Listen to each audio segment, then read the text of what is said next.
नमो भगवते वासुदेवाय।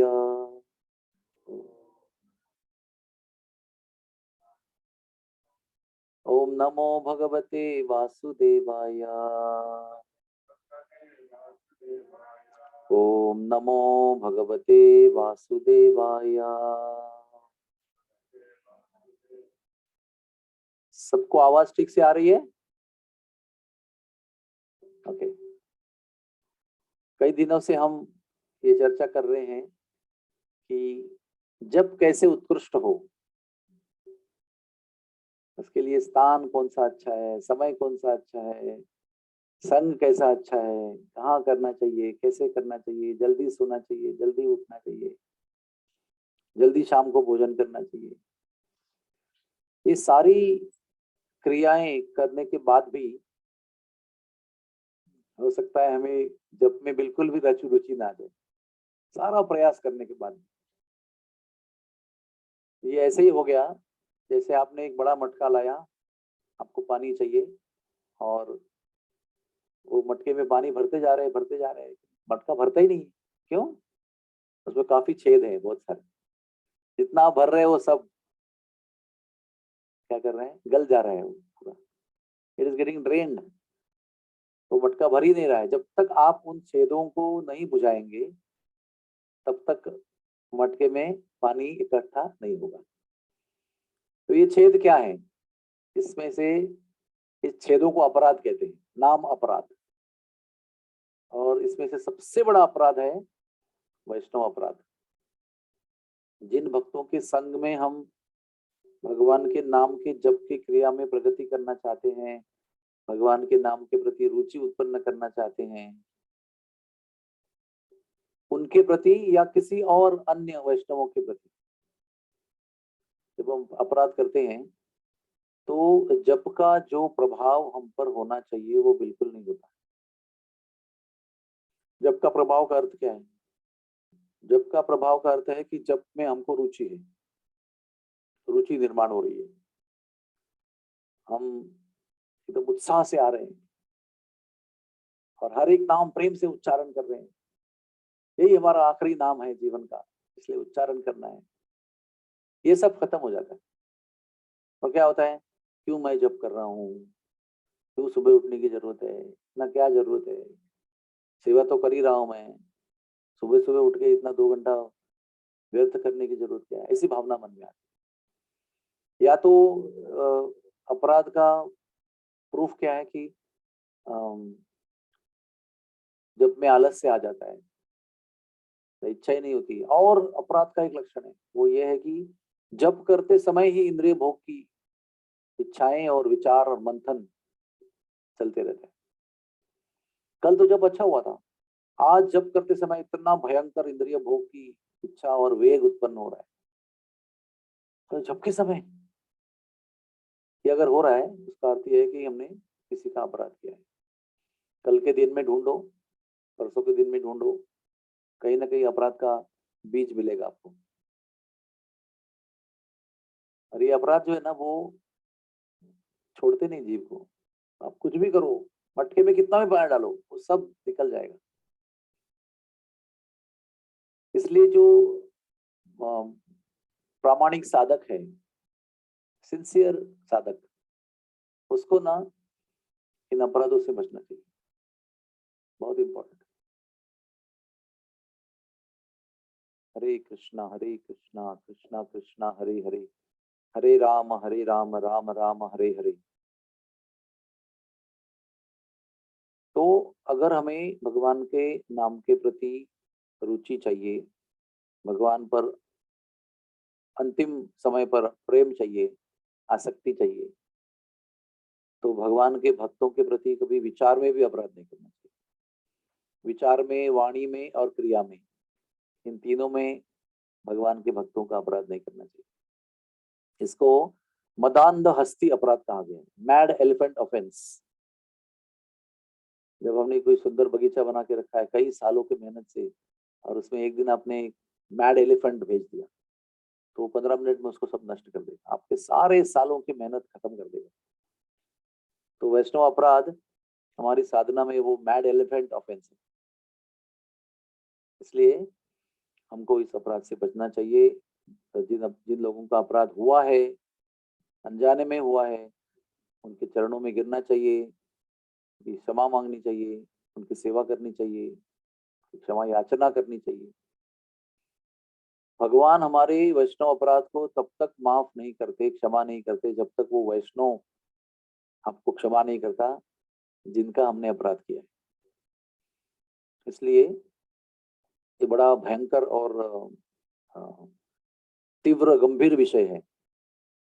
इसलिए जिन जिन लोगों को भगवान के विषय में रुचि है या रुचि रखना चाहते हैं या उनको गोल है उनका लाइफ का, तो इन लोगों को, हम सब लोगों को इस विषय पर गंभीर चिंतन मंथन करना चाहिए। तो ही हमारे इस जीवन में हम भगवान के विषय में आगे बढ़ सकते हैं। हरे कृष्णा कृष्ण कृष्ण हरे हरे, हरे राम राम राम हरे हरे। तो किसी को प्रश्न है इस विषय पर? यस, माइक्रोफोन है क्या इधर? और एक दे दो, या तो आप यहाँ पर आकर जोर से बोलो, लोगों को आपके मुख से सुनना है। ऐसा मेरे को फीडबैक आया था। जो प्रश्न पूछ रहे हैं उनके मुख से सुनना है प्रश्न। हाँ, आएगा, उसमें आएगा, ऊपर कनेक्ट कर दो। तब तक किसी और को प्रश्न है जूम पे?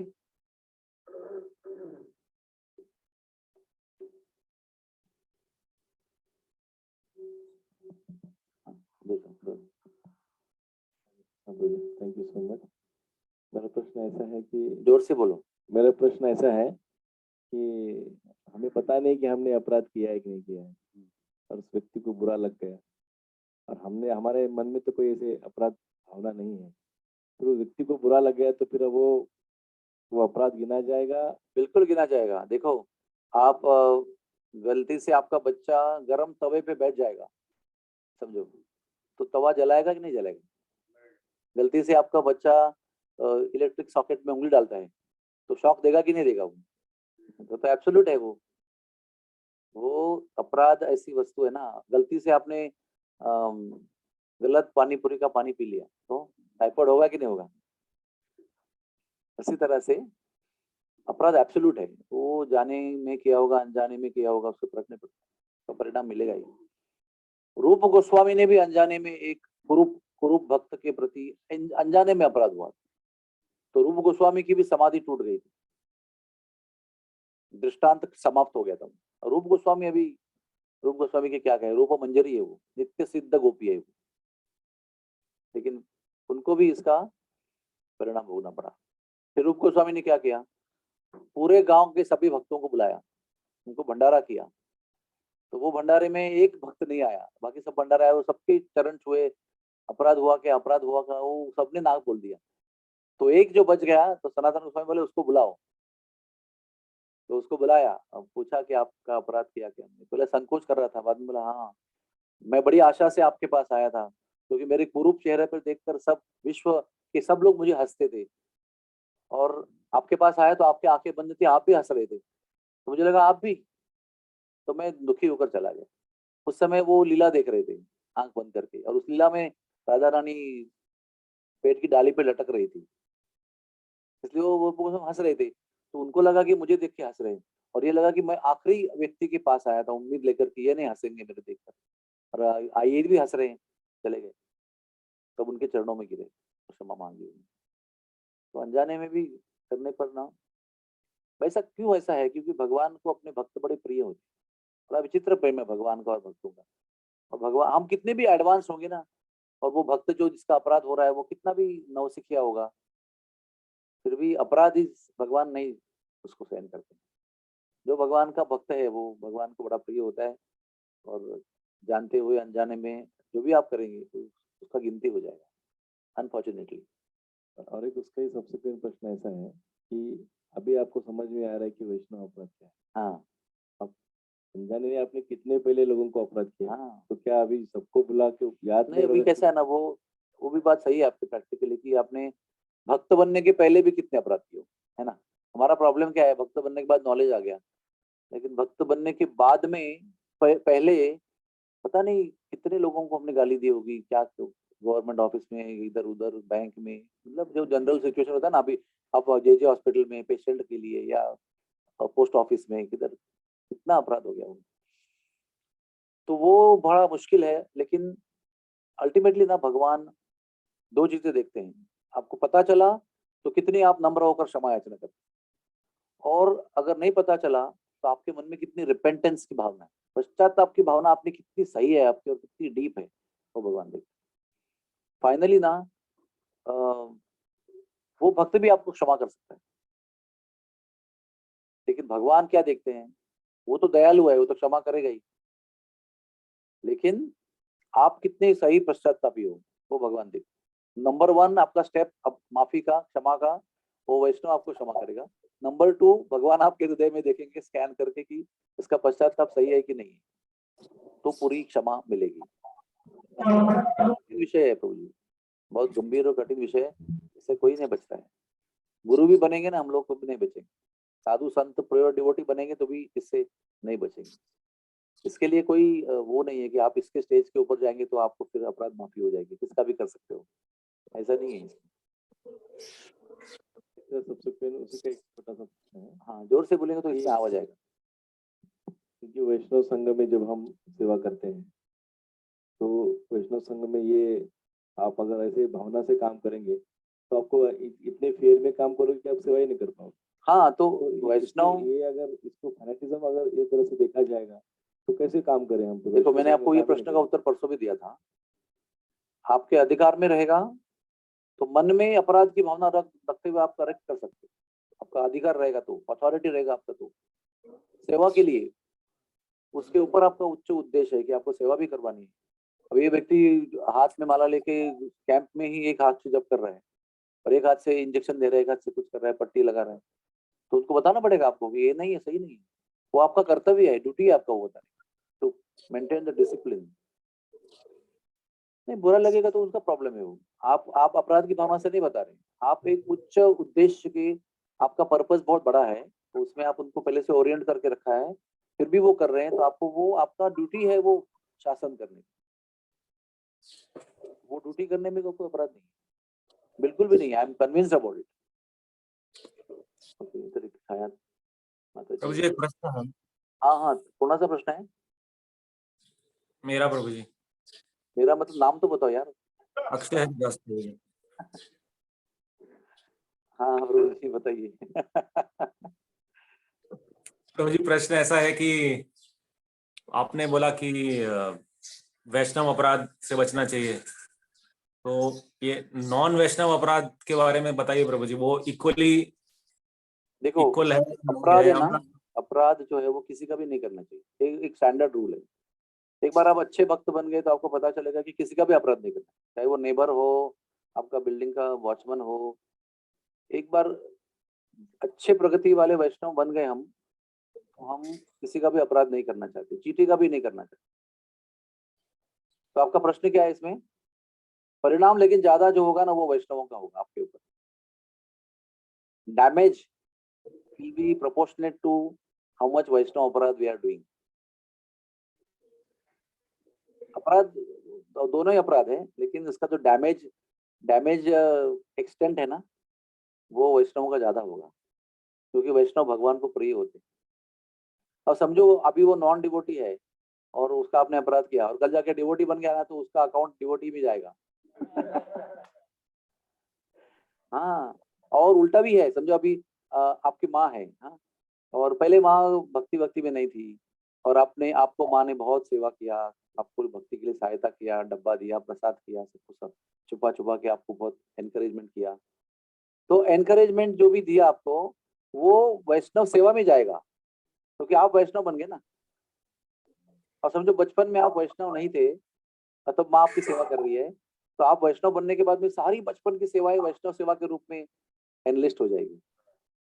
ये मुझे मेरे राधानाथ महाराज जी ने, गुरु महाराज ने मुझे बताया था, डायरेक्ट बताया था कि मेरी माँ ने जो मेरे लिए जो भी बचपन में किया था, जब मैं तो डिवोटी था नहीं, लेकिन डिवोटी बनने का प्रयास शुरू करने के बाद में वो माँ ने जो भी कुछ टट्टी पेशाब दूध जो पिलाया था, वो सब वैष्णव सेवा में गिनती हो रहा है उसका। तो बड़ा डीप साइंस है ये। इसलिए सबकी सेवा करो, पता नहीं कौन कब डिवोटी बनेगा और कौन किसका अकाउंट हमारे वैष्णव सेवा के रूप में आ जाएगा। और वही उल्टा भी है, एग्जैक्टली ऑपोजिट भी वैसा ही है। Yes Prabhu ji, is that satisfactory? और yes Prabhu ji. Thank you very much. और अभी छाया माता जी किधर है? She was raising hand.